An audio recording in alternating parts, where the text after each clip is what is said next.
জ্বালানি তেলের ওপর থেকে সরকারি রেশনিং পদ্ধতি তুলে নেওয়া হলেও সাধারণ মানুষের ভোগান্তি এখনো কমেনি। সোমবার রাজধানীর কয়েকটি পাম্পে তেল পাওয়া গেলেও অনেক পাম্প থেকে বলা হচ্ছে তেল নেই, আবার কোথাও মিলছে সীমিত। ঘন্টার পর ঘন্টা সড়ক জুড়ে অপেক্ষা করতে হচ্ছে মোটরসাইকেল, প্রাইভেট কার সহ বিভিন্ন যানবাহন। ডিপো থেকে তেলের সরবরাহ ব্যবস্থা নিয়মিত হলে 2-1 দিনের মধ্যে পরিস্থিতির উন্নতি হতে পারে বলে আশা করছেন পাম্প মালিকরা। এখানে আমি আসছি 8:30 এখন 9:15 বাজে, প্রায় 1.5 ঘন্টা।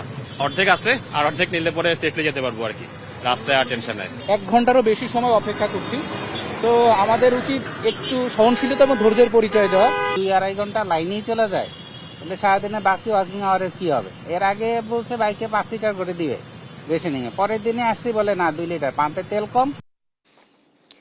দর্শক, এবার জ্বালানি পরিস্থিতির এই মুহূর্তের চিত্র দেখব। এই চিত্র দেখাতে রাজধানীর তেজগাঁও থেকে যুক্ত হচ্ছেন সহকর্মী ইউসুফ ভুইয়া, যুক্ত হচ্ছে তার সঙ্গে। ইউসুফ, চালকদের ভোগান্তির ব্যাপারে কি জবাব দিচ্ছেন পাম্প কর্তৃপক্ষ, জানাবেন।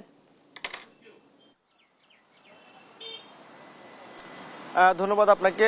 ইরান ইসরায়েল যে যুদ্ধ পরিস্থিতি, সেই যুদ্ধ পরিস্থিতিকে দীর্ঘ অনেকদিন যাবৎ বাংলাদেশের যেই জ্বালানি একটা সংকট সৃষ্টি হয়েছে, যে কৃত্রিম সংকট সৃষ্টি হয়েছে, সেই সংকট কিন্তু এখনও কাটেনি। আপনাদেরকে একটু দেখানোর চেষ্টা করছি যে আপনি আমার পিছনেই দেখতে পাচ্ছেন যে আমরা এখন রয়েছি রাজধানীর যে Tejgaon filling station, trust filling station রয়েছে সেখানে, এবং সকাল থেকেই আমরা ঢাকার বিভিন্ন ফিলিং স্টেশনে গিয়েছি। সেখানে যেমনটি দেখেছি, বেশিরভাগ ফিলিং স্টেশনে কিন্তু আসলে অনেকে তেল না পাওয়ার অভিযোগ করেছেন যারা রয়েছেন তারা, এবং তবে এই যে ফিলিং স্টেশনটি রয়েছে সেখানে কিন্তু তেল দেওয়া হচ্ছে। এবং আপনাদেরকে জানিয়ে রাখি, আজকে কিন্তু সরকার থেকে যে নির্দেশনা দেওয়া হয়েছিল, বিভিন্ন মোটরসাইকেল চালক রয়েছেন বা প্রাইভেট কার চালক যারা রয়েছেন তাদের যেই তেল নেওয়ার যে সীমিত পরিমাণ যে তেল নেওয়ার ঘোষণা ছিল, সেই রেশনিং পদ্ধতি কিন্তু আজকে থাকছে না। এবং এই যে এই ফিলিং স্টেশন, সেনাবাহিনী পরিচালিত ট্রাস্ট ফিলিং স্টেশনটি রয়েছে, এই ফিলিং স্টেশনে কিন্তু পর্যাপ্ত পরিমাণে তেল দেওয়া হচ্ছে। তবে অন্যান্য অনেকগুলো ফিলিং স্টেশনে আমরা গিয়েছি, সেখানে কিন্তু আসলে তেল না দেওয়ার অভিযোগ করেছেন এবং ঘন্টার পর ঘন্টা অনেকে অপেক্ষা করছেন। আপনারা যেহেতু জানেন যে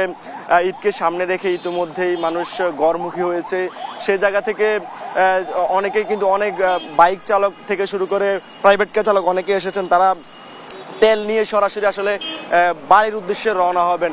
এবং অনেকে এমনও বলছিলেন যে ভোর রাতে সেহরি খাওয়ার পর অনেকে সিরিয়াল ধরেছেন, এবং যেহেতু এই পাম্পটিতে আসলে তেল পাওয়ার সম্ভাবনা রয়েছে, এই কারণে এখানে তারা সিরিয়াল ধরেছেন। এবং আপনাদেরকে যদি একটু বলি, এই যে সড়কটি রয়েছে একদম ফিলিং স্টেশনের সামনে থেকে শুরু করে ঠিক প্রধানমন্ত্রী কার্যালয় পার হয়ে কিন্তু অনেক দূর পর্যন্ত এই সিরিয়ালটি রয়েছে। এবং আমরা একটু কথা বলতে চাই এখানে একজনের সঙ্গে। আপনি ঠিক কতক্ষণ যাবত অপেক্ষা করছেন এখানে? প্রায় 1 ঘন্টার বেশি। এতক্ষণ অপেক্ষা করার কারণ তেল নেওয়ার জন্য। আজকে কি এখানে ঠিকমতো তেল দিচ্ছে আপনাদেরকে? এখন পর্যন্ত তো দেখি নাই, যাই নাই, আমরা তো লাইনে আছি অনেকক্ষণ যাবত। তবে অন্য অন্য পাম্পগুলোতে ঠিক মতো দিচ্ছে না, গেলেই মনে বলতেছে যে আমাদের তেল নেই। আপনি কি আরো কয়েকটি পাম্পে গিয়েছেন? আমি গতকালকে গেছিলাম। যেমনটি শুনছিলেন যে তিনি কিন্তু বেশ কয়েকটি পাম্পে গিয়েছেন, কিন্তু সেখানে তিনি তেল পাননি। এবং এই শুধুমাত্র এখানে আমরা ঢাকার বিভিন্ন পাম্পে গিয়েছি, সেখানে একই অবস্থা দেখেছি। অনেক জায়গায় আসলে পরিমাণের চেয়ে সীমিত দেওয়া হচ্ছে, অনেক জায়গায় আসলে বন্ধ রাখা হচ্ছে। এবং তবে এই যে ফিলিং স্টেশনটি, সেখানে কিন্তু তেল দেওয়া হচ্ছে। তবে অনেকের যেমন অভিযোগ, তবে সরকার পক্ষ থেকে এখন পর্যন্ত বলা হয়েছে কোনো ধরনের সংকট নেই।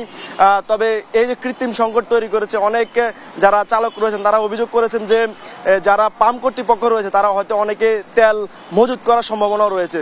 তো রাজধানীর ট্রাস্ট ফিলিং স্টেশন থেকে এসেছিল সবশেষ আমার কাছে।